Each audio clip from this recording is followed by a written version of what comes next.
Olá, graça e paz. Nós estamos juntos numa campanha de fé, numa grande mobilização, a Força Tarefa 2020. E todos os dias nós temos nos encontrado, graças a Deus, para compartilhar com você num vídeo rápido a palavra do Senhor. Ontem eu fui um pouquinho mais econômico, dei uma vantagem para você e fiz um vídeo um pouquinho mais curto, alguns minutinhos mais curto. Mas eu quero aproveitar cada minuto que eu tenho nesta mobilização para encorajar você a revestir-se de toda a armadura de Deus, e isso não é algo que você aprende um dia e depois de um tempo você lembra que sabe, ou que soube, ou que ouviu, porque na prática o que eu estou te ensinando você tem que usar todo dia. Você precisa se revestir desta verdade, na prática se vestindo ou investindo na sua comunhão e no seu relacionamento com o Senhor. Ele é a própria armadura. O Espírito Santo é o revestimento. No seu relacionamento íntimo com o Pai, e você só consegue fazer isso através de Jesus Cristo, Ele vai lhe dando medidas maiores, porções dobradas do seu Espírito Santo. É claro que o Espírito Santo, ele não é líquido para ser colocado em medidas, né? Mas, quando a Bíblia usa a expressão enchei-vos do Espírito, ela faz uma comparação. O próprio Jesus fez essa analogia. Se alguém beber desta água que eu lhe der, do seu interior fluirão rios de água viva. E isso ele dizia a respeito do Espírito Santo que eles haveriam de receber. Então, quando eu falo na armadura de Deus, eu estou falando na presença manifesta. É a pessoa do Espírito Santo, que é o Espírito de Cristo, que é o próprio Deus, habitando dentro de você. Mas a verdade de Cristo crucificado, sepultado, ressuscitado, exaltado, feito Senhor e Cristo, ela tem que ser predominante na sua mente, de forma que qualquer pensamento que tente adentrar, tenha que passar ali pela verdade. Se não é de Deus, tem que cair por terra, não passa. E se for de Deus, identifica a concordância, sempre há uma promessa específica, uma palavra que identifica a situação que você está vivendo, para você poder dizer, isso é de Deus, isso está na palavra, isso é para mim, eu recebo. Ou, isso não é de Deus, porque isso é contrário à verdade que está aqui no meu coração. Isso não tem a ver com a promessa dele para a minha vida, então não, eu não recebo. E se me atacar, eu vou me defender com o quê? Com a verdade. O inimigo sempre vai usar a mentira como instrumento, porque ele é pai da mentira. E nós vamos usar a armadura de Deus e as peças que ele nos deu, que na prática todas representam a mesma coisa. Não adianta você orar e dizer, Senhor, pela fé eu estou colocando agora um capacete chamado salvação. Isso não existe. Agora eu coloquei a armadura, estou sentindo até o peso, ficou até quente. Não é verdade. Agora eu acabei de colocar o cinto da verdade. Isso tudo, querido, é simbologia. Minha irmã, tire isso da sua cabeça. O que você precisa ter é um relacionamento diário, permanente, constante com o Espírito Santo, e Ele, dominando sua mente com a palavra dEle, é o capacete da salvação. E Ele fazendo queimar no seu coração a chama ardente da sua presença, da sua santidade, verdade, é a couraça. E Ele entranhado lá no seu íntimo, operando transformação diariamente, é o cinto da verdade. E Ele conduzindo a sua vida como seu guia, não é? Como seu bom pastor. Então, isso é a sandália do Evangelho da Paz, que vai te levando em segurança, ainda que o caminho seja escorregadio e a vida uma verdadeira guerra, uma verdadeira batalha espiritual. Às vezes você tem que atacar, usa a espada do Espírito, que é a palavra que você proclama. Você usa para repreender, usa para liberar, usa para interceder, usa para abençoar. Lembra do vídeo de ontem? Nunca use a palavra para amaldiçoar ninguém, nem a sua própria vida. Então não fale aquilo que você mesmo não quer viver. Nem você, nem dentro da sua casa e nem em lugar nenhum. Agora, tem uma peça que ainda falta eu comentar com você. Claro que ela está no capítulo 6 de Efésios, porque a gente estudou isso a semana toda, mas eu quero chamar a sua atenção para esse versículo de número 16, porque ele diz assim, em todas as situações, levantem o escudo da fé para deter as flechas de fogo do maligno. Em todas as situações, é algo que você tem que considerar. Bispo, quando a Bíblia fala em todas, em tudo, de todo, o que ela quer dizer? Exatamente o que disse. Quando Deus diz, buscar-me-eis e me achareis quando me buscares de todo coração. Não é 99%, é 100%. Tudo posso naquele que me fortalece. Não é algumas coisas eu posso muito, certas eu não posso, mas eu posso bastante.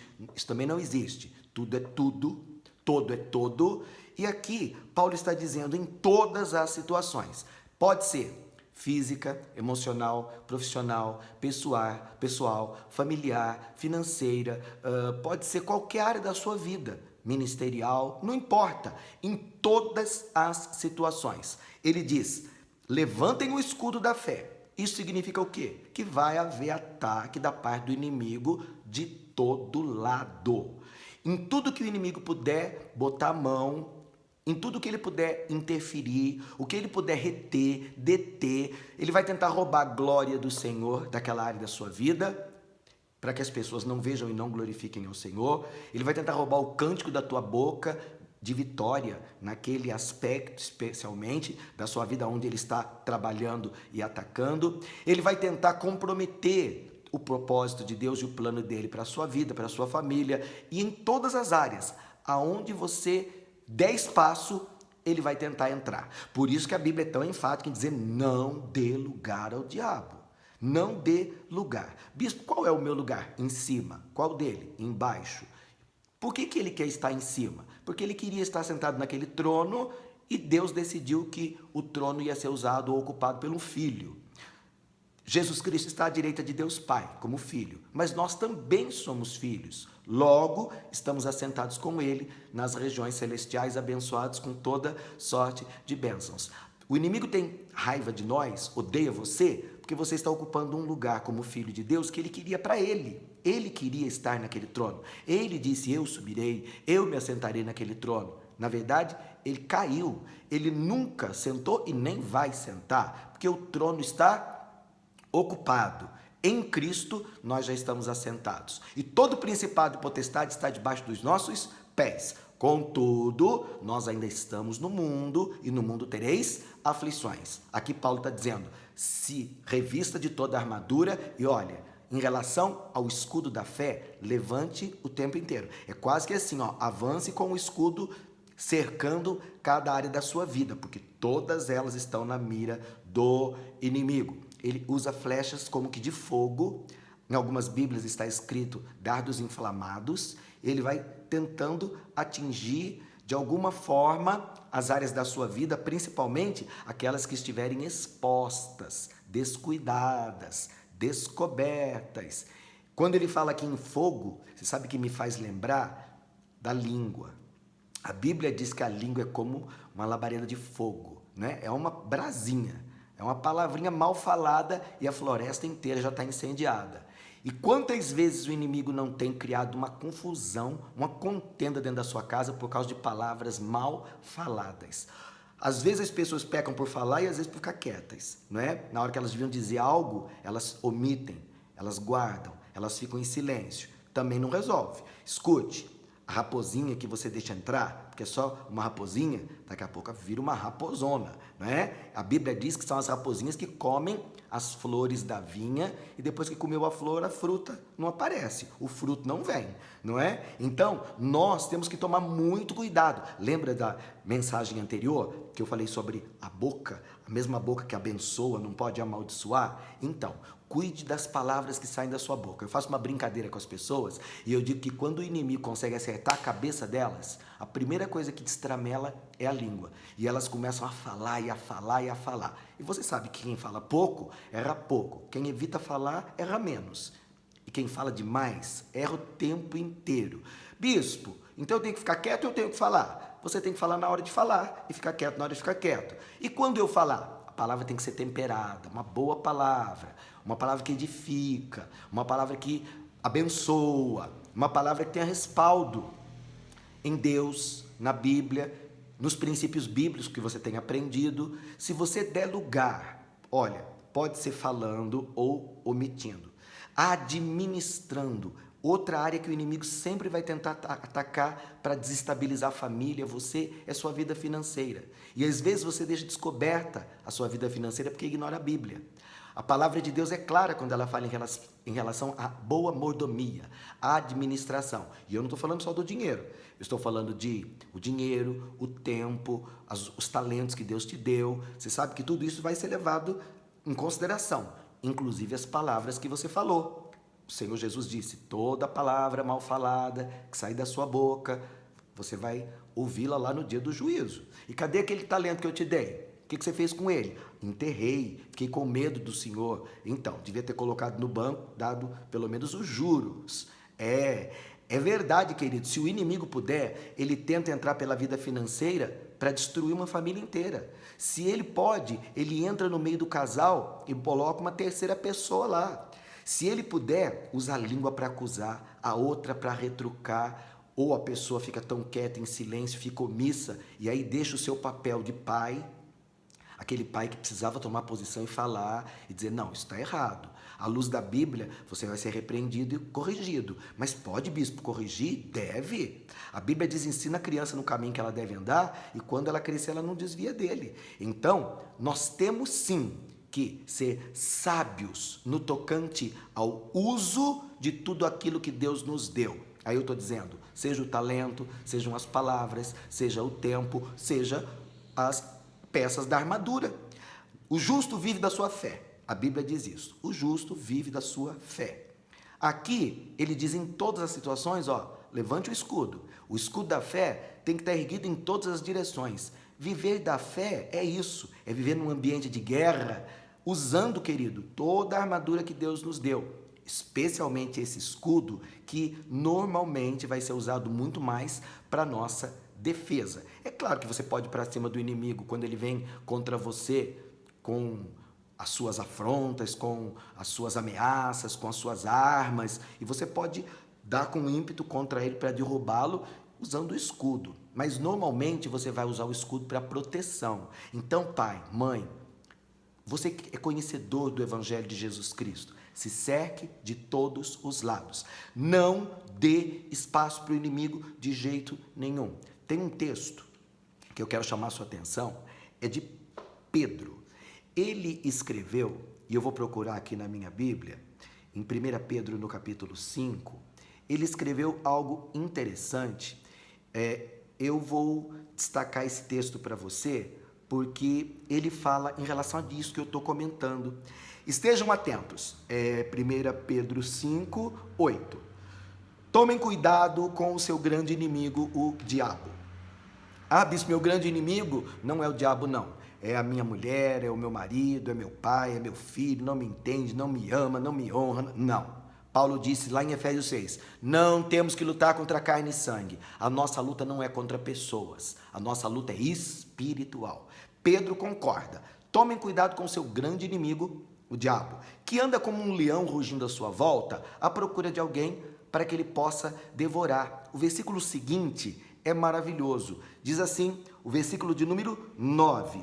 Permaneçam firmes contra ele e sejam fortes na fé.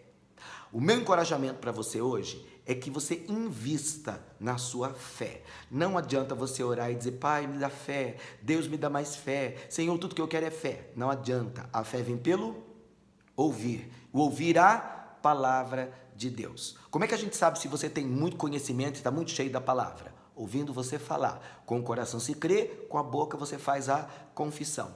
Quando eu começo a conversar com uma pessoa, só a maneira como ela argumenta, eu percebo se ela conhece Deus ou só ouviu falar. Se ela conhece de ouvir ou de andar com Ele. Quando uma pessoa começa a comentar as coisas da vida, eu já tenho a impressão de que jeito é a fé dela. Se é uma fé manca, manquitola, perneta, se ela vive de fé de segunda. A fé de segunda é aquela fé que sempre depende do outro, sabe? É uma pessoa que vive na garupa espiritual de alguém, fica dependente, se torna dependente do pastor, do líder, do discipulador. Qualquer pessoa que ofereça a mão na cabeça dela, ela já está se dispondo. Normalmente essas pessoas são muito irresponsáveis. Elas não assumem o seu papel, o seu lugar. Isso é infantilidade. Isso é imaturidade. Isso não faz uma família mais que vencedora. Bispo, eu quero ser forte na fé. Vai para a presença de Deus e abraça a palavra. Você não vai saber se você não ler. Tem que ler e meditar. Só ler e meditar não adianta. Tem que pedir para o Espírito Santo. Revela essa palavra. Me leva além do entendimento da letra. Eu quero conhecer Deus. Uma vez que Deus se revelou, você pega aquilo que Ele te ensinou e pratica. Então, se Ele diz ore, você não diz, eu preciso orar. Nossa, como eu preciso orar. Puxa, aquele vídeo que o pastor gravou tem tudo a ver. Não, eu preciso ser forte na fé. Preciso ser forte na fé. Mas enquanto você ficar dizendo isso, você não vai se fortalecer. Você só vai ser forte na fé se você realmente ouvir a voz de Deus, ir para a presença dEle, orar, buscar, ir à igreja, à casa do Pai, porque lá sempre vai haver um mentor, alguém que vai te ajudar, te orientar. Não vai ser a sua muleta, não pode ser. Ele tem que ser para você só um orientador, um inspirador, uma referência. Mas você tem que viver a sua própria história com Deus através de um relacionamento pessoal forte. E para isso, você tem o Espírito Santo. É o melhor professor. Você não deve dispensar a graça que Ele está oferecendo para você diariamente. Diuturnamente. Eu vou terminar citando Tiago 1,17, que eu gosto tanto. E vem descendo agora do Pai das luzes, em quem não há mudança nem sombra de variação. O quê? Boa dádiva e dom perfeito. Dom perfeito, o Espírito de Deus, que é derramado para encher o coração de todo aquele que é faminto e sedento por Ele. Vamos orar? Pai querido, o nosso coração está diante de Ti, nossa mente, todo o nosso ser. Nós reconhecemos a nossa incapacidade, a nossa falibilidade enquanto homens, mas também cremos no Teu poder sobrenatural que opera em nós na pessoa bendita do Teu Espírito Santo. Eu me gloriarei na minha fraqueza para que sobre mim o Teu poder repouse. Foi isso que Paulo falou. Eu faço dele as minhas palavras, a Tua graça é mais do que suficiente. O Senhor em Cristo nos deu toda a condição para viver uma vida vitoriosa, apesar da guerra ser constante. O Senhor nos equipou, o Senhor tem nos renovado, o Senhor tem nos enchido, o Senhor tem nos dado, por exemplo, a oportunidade de fazer uma campanha como essa de 31 dias de mobilização, para nós nos voltarmos para Ti, para dentro de nós, expondo o nosso interior, observando a nossa casa e os lugares fragilizados, descobertos, onde precisa haver um investimento maior da nossa parte, para que haja fortalecimento. Eu creio, Deus, que aquilo que está firmado e fortalecido no Senhor não será abalado, mesmo que venham crises e guerras e lutas e afrontas e situações que pareçam aos nossos olhos impossíveis de serem resolvidas. Tudo é possível ao que crê, tudo é possível para Ti, Deus das nossas vidas, e nós confiamos no Senhor. Como disse o salmista no Salmo 23, lá no início, o Senhor é, e nós sabemos porque reconhecemos, ainda que essa guerra dure mais um tempo, ainda que essa crise se estenda, não importa onde passo, a diferença é com quem eu vou, e nós vamos contigo, Senhor. Eu e a minha família serviremos ao Senhor. Termina o Salmo. Certamente que a Tua bondade e misericórdia nos guiarão todos os dias da nossa vida, e nós permaneceremos aqui, na Tua presença, debaixo da Tua sombra, Deus onipotente. Por isso te louvamos, te bendizemos e te agradecemos. Em Cristo Jesus, o nosso Senhor.